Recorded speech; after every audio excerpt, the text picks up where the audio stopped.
Moi, je me suis lancé, comme je disais, suite à un drame de ma vie. C'est suite à la mort de mon père que j'ai découvert ce truc parce que j'en avais besoin. Et ça m'a permis d'abord de changer ma vie. Et à mon tour, j'aide d'autres personnes à changer leur vie. Donc l'histoire avec laquelle tu vas te lancer, ça va en dire beaucoup sur la suite du coup. Chaque vidéo me coûte au moins 70 000 francs guinéens. Non, pardon, 700 000 francs guinéens, 70 €. Chaque vidéo, entre le monteur vidéo et le graphiste, parce que je ne fais plus tout ça. Donc c'est beaucoup de boulot et c'est de l'argent qui rentre, c'est de l'argent qui sort. C'est tout un business. Je suis coach, auteur, entrepreneur, conférencier international, Karamo. C'est parti d'un déclic. Comme je dis souvent, il suffit d'un déclic pour changer de vie. Donc j'ai eu une situation très difficile dans ma vie. Finalement, ça m'a ramené dans ce domaine-là. Et puis après, c'est devenu mon métier. Je fais que ça maintenant. Je voyage partout pour faire ça. Mais j'adore ça. Pour ne pas rentrer trop dans les histoires, c'est un peu ça. C'est un métier maintenant. C'est comme quand tu crées une entreprise. Tu as des salariés, tu as ainsi de suite. Donc maintenant, c'est ça. Moi, je cherche la connaissance. J'apprends de tout le monde, de vous, ainsi de suite, des enfants, de mes voyages, des expériences. Après, il faut mettre ça en forme pour que ça puisse être accessible aux autres. Maintenant, pour ça, on a besoin d'une équipe.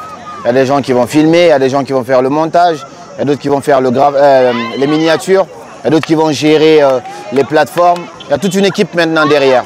On a commencé petit, on essaye de grandir. On n'est pas encore au sommet, mais on continue d'y aller quand même. Comment je fais pour les réaliser? Je parle de deux choses souvent. Je commence par le fond. Donc, qu'est-ce que je vais dire? Il faut que ça soit pertinent. Il faut que ça soit réfléchi, bien reformulé. Donc, c'est les choses qu'on a travaillées maintenant au fur et à mesure. Et puis, il y a la forme aussi. La forme, c'est avec quoi je vais me filmer. Quel micro je vais utiliser, quelle caméra, ainsi de suite. Donc, c'est un peu ça. Mais pour filmer, c'est assez simple. Comme vous le faites, je prends mon téléphone au début avec un trépied. Je dois avoir le même trépied d'ailleurs. J'ai plusieurs trépieds, mais j'ai celui-ci. Donc, on met le trépied et puis on met en forme. Normalement, si c'est à l'intérieur, on a les lumières, on a les micros, on installe tout ça et un peu on fait. Maintenant, au fur et à mesure, on passe de téléphone à caméra, de caméra à meilleure caméra, ainsi de suite. Comme je dis souvent, moi, je n'ai jamais commencé pour de la visibilité. C'est la conséquence de ce que je fais. Mon but, c'est d'impacter. Aujourd'hui, ma mission, c'est d'aider chaque personne à voir son potentiel, à se dire, même si je suis dans tel pays, même si je suis dans telle situation, je peux transformer ma vie et avoir ce que je veux. C'est comme ça que je suis parti de rien à là où j'en suis aujourd'hui en toute humilité. Et c'est ça ma mission. Maintenant, la conséquence des millions de personnes qui vont suivre ça, ça fait toujours plaisir. Mais ce n'est pas ça le but. Le but, c'est d'impacter. Quand je fais des conférences, si j'impacte rien qu'une personne, ça fait plaisir. Maintenant, si on a la chance d'avoir des milliers de personnes dans la salle, comme ce qu'on va faire au Palais du Peuple, ça fait toujours plaisir. C'est la conséquence. La visibilité, c'est la conséquence du travail qu'on fait. Mon conseil, il est très simple, il faut se lancer déjà. Ça commence là. On ne peut pas avoir des millions sans avoir publié sa première vidéo. Tout le monde commence par un like. On commence tous par là. Les premières vidéos, tu es le seul à liker. Tu vas chercher ton ami ou ta copine qui va liker en plus. On commence tous là. Maintenant, on commence et ensuite on s'améliore au fur et à mesure si on pense qu'on est vraiment fait pour ça. Parce que ce n'est pas fait pour tout le monde d'être devant la caméra. Mais si tu penses que tu es fait pour ça, alors tu te lances et tu fais tout pour t'améliorer au fur et à mesure. La clé se trouve dans l'amélioration continue, l'amélioration du fond, c'est-à-dire de ta connaissance, et aussi l'amélioration de la forme. Parce qu'aujourd'hui, il y a beaucoup de concurrence. Et pour pallier à cette concurrence-là, le fond c'est bien, mais aussi la forme, la qualité de l'image, du son, tout ça c'est hyper important. On ne se proclame pas coach en développement personnel. On doit le ressentir au fond de nous et ensuite dire ok, par rapport à la situation que j'ai vécue, je me suis déjà dépassé dans ça. Maintenant j'aimerais aider d'autres personnes aussi à dépasser ça. Mais il y en a qui vont se lancer parce qu'ils pensent qu'on peut gagner de l'argent dedans. Ou sinon on peut être vu sur les réseaux. Quand tu te lances pour cette raison-là, sûrement tu ne vas pas aller très loin. Tu peux avoir un peu d'abonnés rapidement, mais la motivation, elle n'est pas là. Je réalise des concerts éducatifs. C'est un nouveau concept que j'ai mis en place. J'ai fait pas mal de conférences un peu partout, à Paris, en Allemagne, au Maroc, en Suisse, en Belgique, en Guinée, au Burkina Faso, là j'étais au Congo. Mais le but, c'est de faire des concerts éducatifs parce qu'on voit souvent des concerts où il y a des artistes, ainsi de suite. Nous aussi, on veut faire des concerts, mais des concerts qui vont changer des vies. Que chaque personne qui est au concert ressorte avec une nouvelle philosophie. C'est ça le but. Donc, on vient de quitter Congo. On a fait 2 villes, Lubumbashi et Kinshasa. C'était l'une des plus belles conférences que j'ai faites parce que c'était rempli de rempli. Et les gens aussi ont appris énormément de choses, des vies qui changent. Le but, c'est de refaire ça à la maison. Et ici, on a essayé d'être 2 fois plus ambitieux parce qu'on prend le Palais du Peuple. le 23 novembre, des gens vont venir de partout, de la Côte d'Ivoire, du Sénégal, du Canada. Je connais des gens de la France, des États-Unis. Tout le monde se réunit en Guinée. Une façon déjà de faire découvrir la Guinée aux gens, à d'autres personnes, parce que c'est là que tout a commencé. Mais au-delà de ça aussi, impacter les vies et dire que la Guinée, c'est le meilleur public, mais pas que dans le divertissement, pas que dans la musique. On est aussi là quand il s'agit d'apprendre et de changer les choses. Parce que aujourd'hui, le développement de n'importe quel pays, ça passe par la ressource humaine. Même si on fait les routes, les maisons, les infrastructures, si la ressource humaine n'est pas préparée, ça ne sert à rien. Donc c'est ça notre but aujourd'hui. On dit, nous sommes tous des humains, mais on est différents. Dieu nous a créés, mais on a des compétences différentes. Toi, vous êtes bon dans quelque chose en particulier, et lui aussi, il est bon dans autre chose. Donc on n'est pas tous bons dans tout. Étant donné que moi, j'ai des compétences où j'ai développé, j'ai réussi à identifier mes compétences dans tel domaine, alors je suis dans mon domaine de génie. Quelqu'un d'autre aussi est excellent dans la comédie, il est dans son domaine de génie.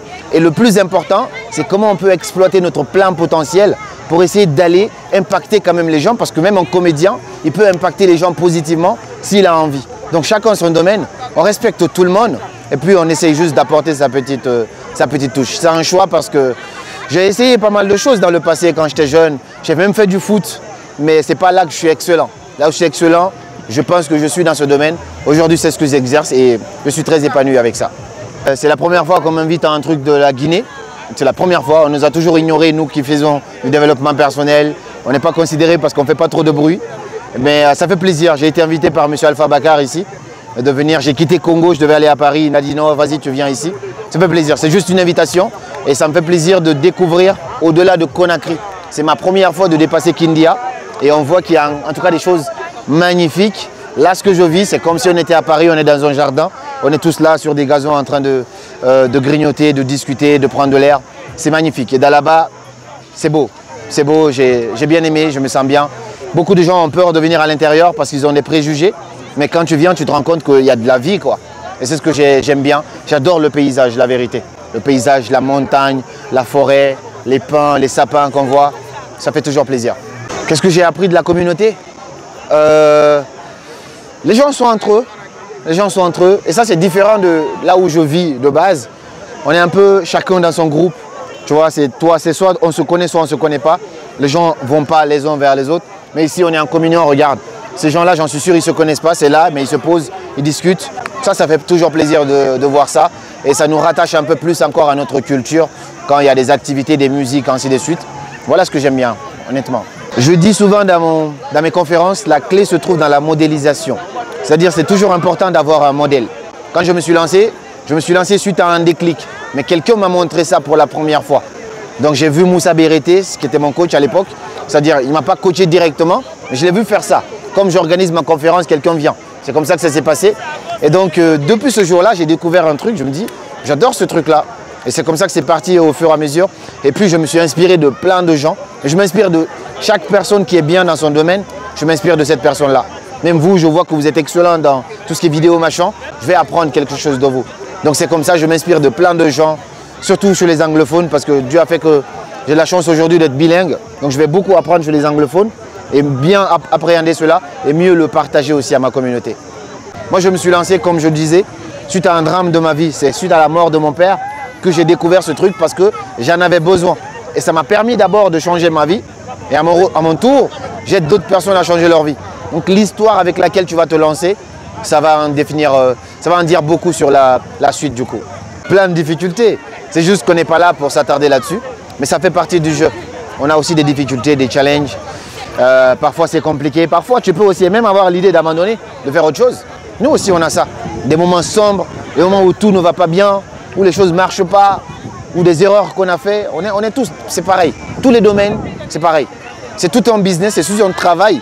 Chaque production de vidéo que tu vas voir par exemple sur YouTube, moi ça me coûte au moins, si j'évalue en francs guinéens, chaque vidéo me coûte au moins 70 000 francs guinéens. Non, pardon, 700 000 francs guinéens, 70 €. Chaque vidéo, entre le monteur vidéo et le graphiste, parce que je ne fais plus tout ça. Donc c'est beaucoup de boulot et c'est de l'argent qui rentre, c'est de l'argent qui sort. C'est tout un business. C'est un peu les conséquences de la visibilité. Quand tu es connu, tu ne peux plus contrôler tout ça. Sur Facebook, on peut faire un peu attention. Mais TikTok, par exemple, tu tapes Karamo, tu dois avoir 50 comptes à mon nom. Et des gens qui publient même La petite blague, ma mère, la dernière fois, elle regardait une vidéo de moi, elle disait, regarde, je suis tes vidéos. Elle me dit, je suis abonné à toi. Je dis, non, tu n'es pas abonné à moi. Elle est abonnée à d'autres personnes, mais elle pense que c'est moi, parce que c'est ma vidéo. Mais c'est les conséquences, j'y peux rien. Je peux que regarder, je les laisse faire. On est là pour la saison touristique, ça fait plaisir. Merci pour l'invitation et puis venez découvrir Dalaba. C'est un très beau endroit, le climat il est très apaisant, je vous jure. Bon, après on est à l'ombre ici, mais c'est très bien. Donc bienvenue en Guinée, bienvenue à Dalaba. Et puis moi je vous donne rendez-vous le 23 novembre au Palais du Peuple pour le plus grand concert éducatif de la francophonie. On va réussir à réunir plus de 2000 personnes. J'ai très hâte de pouvoir partager avec vous. Et comme d'habitude, merci beaucoup. C'était Karamo, suivez vos rêves et connaissez le chemin.